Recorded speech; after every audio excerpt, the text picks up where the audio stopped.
Chapitre 48. Jean et Jacques rapportent à Pierre leur rencontre avec le Messie. Le 12 octobre 1944. Une aurore des plus paisibles sur la mer de Galilée. Ciel et eau ont des reflets rosés, peu différents de ceux dont la douceur éclaire les murs des jardinets d'un petit village lacustre, d'où s'élèvent et se détachent, en se penchant sur les ruelles, les tignasses ébouriffées et vaporeuses d'arbres fruitiers. La bourgade s'éveille à peine. Une femme va à la fontaine ou au lavoir et des pêcheurs déchargent des paniers de poissons et marchandent à haute voix avec des commerçants venus d'ailleurs ou emportent des paniers de poissons à leur domicile. J'ai parlé d'un petit village, mais il n'est pas si petit que ça. Il est plutôt humble, du moins du côté d'où je le vois, mais vaste, s'étirant pour la plus grande part le long du lac. Jean débouche d'une ruelle et se hâte vers le lac. Jacques le suit, mais d'un pas beaucoup plus calme. Jean regarde les barques déjà accostées, mais ne trouve pas celle qu'il cherche. Il l'aperçoit, alors qu'elle est encore à quelques centaines de mètres de la rive. Occupé aux manœuvres d'accostage, les mains en porte-voix, il crie très fort un « Ohé !» prolongé qui doit être l'appel habituel. Quand il voit qu'on l'a entendu, il fait avec les bras de grands gestes qui signifient « Venez, venez !»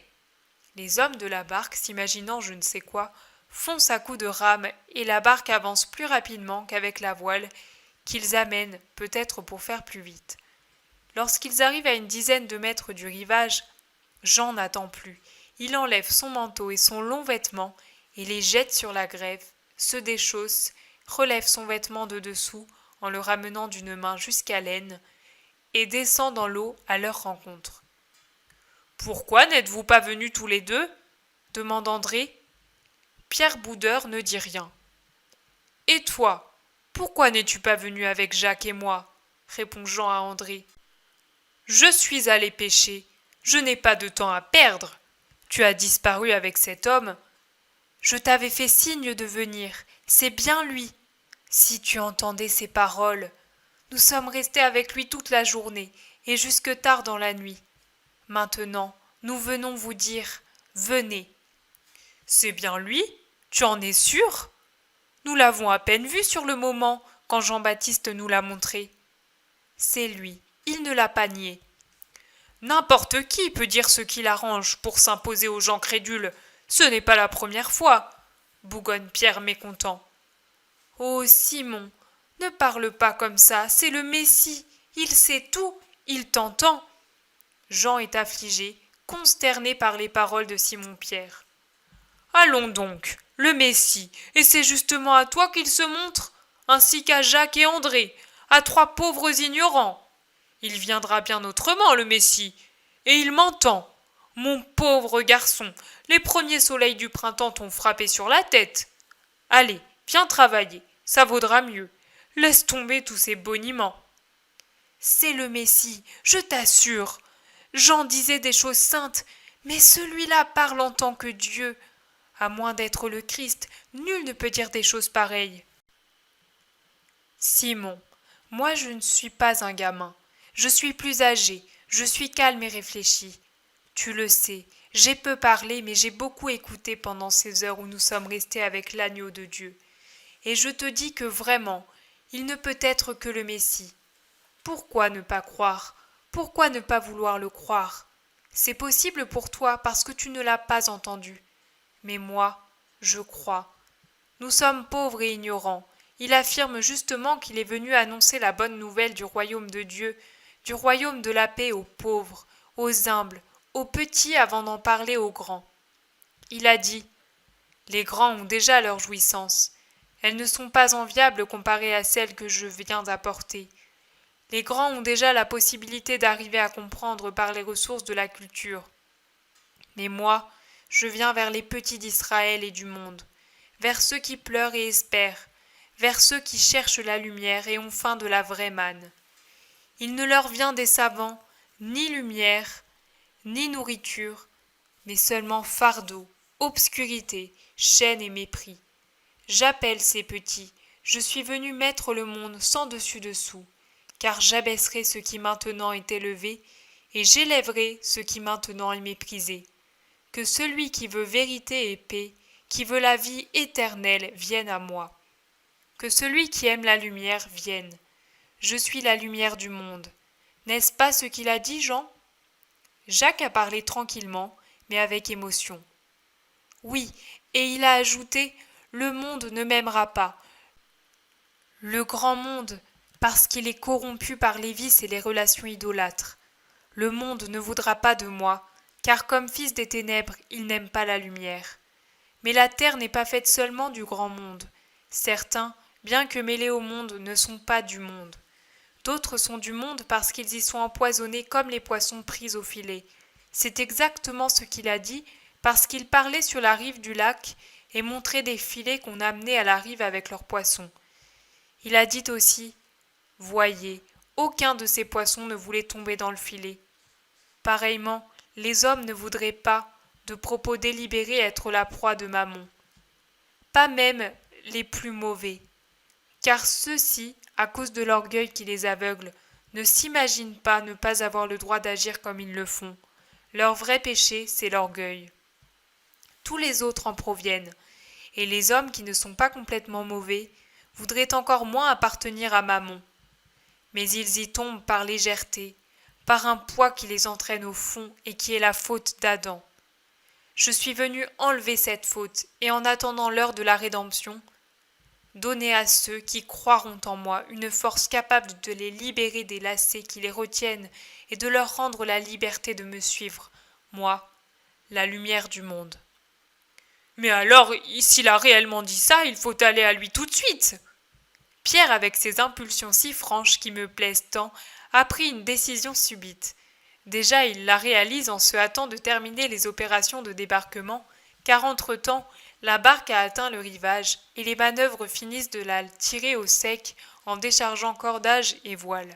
« Et toi, imbécile d'André, pourquoi n'es-tu pas allé avec eux ?»« Mais Simon, tu m'as reproché de ne pas les avoir persuadés de venir avec moi. Toute la nuit tu as bougonné et maintenant tu me reproches de n'y être pas allé. »« Tu as raison, mais moi, je ne l'avais pas vu.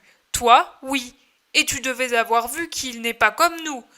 Il doit avoir quelque chose de plus beau. »« Oh oui, dit Jean, il a un visage et des yeux. Pas vrai, Jacques? Quel regard et une voix! Ah, quelle voix! Quand il parle, on a l'impression de rêver au paradis. Vite, vite, allons le trouver. Quant à vous, il s'adresse aux manœuvres, portez tout à Zébédée et dites-lui de se débrouiller. Nous reviendrons ce soir pour la pêche. Ils remettent tous leurs habits et s'en vont. Mais Pierre s'arrête après quelques mètres, prend Jean par le bras et lui demande « Tu as dit qu'il sait tout et se rend compte de tout. »« Oui, imagine-toi que, lorsque nous avons vu la lune haute sur l'horizon, nous nous sommes dit « Qui sait ce que fait Simon ?» Et il a répondu « Il est en train de jeter le filet et s'impatiente de devoir le faire seul, car vous n'êtes pas sortis avec la barbe jumelle un soir où la pêche est si bonne. Il ne sait pas que d'ici peu, il ne pêchera plus qu'avec des filets tout autres pour prendre de toute autre proie. »« Bonté divine, c'est tout à fait cela. Alors il sera même rendu compte que je l'ai presque traité de menteur. Je ne peux pas aller vers lui. »« Oh, il est si bon, il sait certainement que tu as eu cette pensée. Il le savait déjà. En effet, quand nous l'avons quitté en disant que nous allions te trouver, il nous a dit « Allez, mais ne vous laissez pas vaincre par les premières paroles de mépris. Ceux qui veulent me suivre doivent savoir tenir tête aux moqueries du monde et aux interdictions de la famille, car je suis au-dessus des liens de sang et de la société, et j'en triompherai, et ceux qui sont avec moi triompheront éternellement. » Et il a dit encore « Sachez parler sans crainte, en vous entendant il viendra, car c'est un homme de bonne volonté. » C'est ce qu'il a dit ? Alors je viens. Parle, parle-moi encore de lui en chemin. Où est-il ? Dans une pauvre maison. Ce doit être chez des amis. Mais il est pauvre ? Un artisan de Nazareth, nous a-t-il dit. Et de quoi vit-il maintenant s'il ne travaille plus ? Nous ne lui avons pas demandé. Peut-être que sa parenté l'aide. Il aurait mieux valu lui apporter des poissons, du pain, des fruits, quelque chose. Nous allons interroger un rabbi, car il ressemble en tout à un rabbi, et plus encore, et nous venons les mains vides. Ce n'est pas ce qu'attendent nos rabbins. Mais lui n'est pas de leur avis. Jacques et moi ne possédions que 20 deniers. Nous les lui avons offerts, comme c'est la coutume pour les rabbis. Mais il n'en voulait pas, et comme nous insistions, il a dit que Dieu vous les rende avec les bénédictions des pauvres. Venez avec moi. Il les a aussitôt distribués à des pauvres gens dont il connaissait le domicile. Nous lui avons demandé « Et pour toi, maître, tu ne gardes rien ?» Il a répondu « La joie de faire la volonté de Dieu et d'être utile à sa gloire. » Nous avons encore ajouté « Tu nous appelles, maître, mais nous sommes tout à fait pauvres. Que devons-nous apporter ?» Il nous a répondu avec un sourire à nous donner un avant-goût du paradis.